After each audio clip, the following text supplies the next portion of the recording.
హిందూ దేవతలను అవమానించడమే లక్ష్యంగా వైసీపీ దుష్ట రాజకీయాలు చేస్తుందన్నారు మంత్రి కందుల దుర్గేష్. జగన్ డైరెక్షన్లోనే స్వామివారిని అవమానిస్తున్నారన్నారు. శాసన మండలిలో శ్రీ వెంకటేశ్వర స్వామిని అవమానిస్తూ స్వామివారి చిత్రపటాలు విసిరేసిన వారిపై చర్యలు తీసుకోవాల్సిందే అన్నారు. ఇది తేలిగ్గా తీసుకునే విషయం కాదన్నారు. ఈ అంశాన్ని జనసేన తీవ్రంగా పరిగణిస్తోందన్నారు మంత్రి. మాజీ సీఎం జగన్ హిందువులకు క్షమాపణ చెప్పాలని డిమాండ్ చేశారు ఆయన.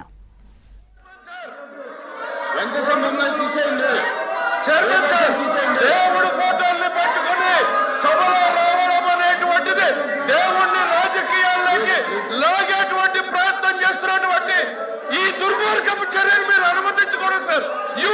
సార్ చైర్మన్ గారు ప్లీజ్ డౌన్ చేయండి. చైర్మన్ గారు దేశ చరిత్రలో జరిగినటువంటి అంశం తీసేయండి.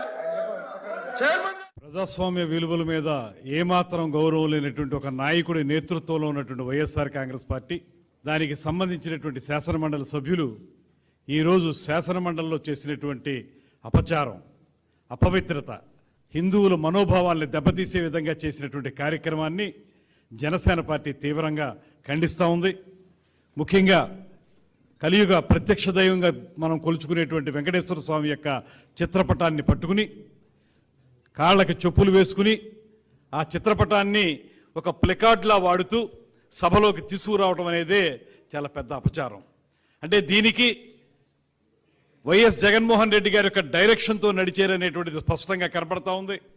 వారందరూ వచ్చి సభలో ప్లకార్డులు ప్రదర్శించినట్లుగా వెంకటేశ్వర స్వామి చిత్రపటాన్ని ప్రదర్శించి ఆ హడావిడి అయిపోయిన తర్వాత తిరిగి వెళుతూ చాలా నిర్లక్ష్యంగా టేబుల్ మీదకి ప్లకార్డులతో పాటు ఆ చిత్రపటాన్ని కూడా విసిరేసినటువంటి సంఘటన కూడా మనం చూస్తాం. అటువంటి దుర్మార్గకరమైనటువంటి విధానాన్ని తీవ్రంగా ఖండిస్తున్నాం. ఇది ఆషామాషిగా తీసుకునే వ్యవహారం కాదు. ప్రతిసారి మీకు పరమత సహనం ఉన్నటువంటి ఈ దేశంలో పరమత సహనాన్ని పాటించేటువంటి వ్యక్తుల మీద ఈ రకమైనటువంటి కార్యక్రమాలను చేపట్టడం, మీకు పరమత సహనం లేదనేటువంటి మాట స్పష్టంగా అర్థమవుతా ఉంది.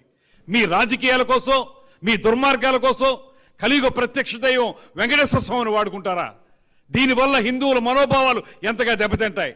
ప్లకార్డులు పట్టుకురావడమే తప్పు అనేటువంటి సాంప్రదాయం ఉన్నటువంటి ఈ శాసనసభలో కానీ శాసన మండలిలో కానీ సాక్షాత్తు వెంకటేశ్వర స్వామి చిత్రపటాన్ని తీసుకొచ్చి నిర్లక్ష్యంగా విసిరేసి బూట్లతో వచ్చి అపచారం చేసినటువంటి మీ దుర్మార్గాన్ని మాత్రం ఇవాళ రాష్ట్ర ప్రజలందరూ గమనిస్తూ ఉన్నారు.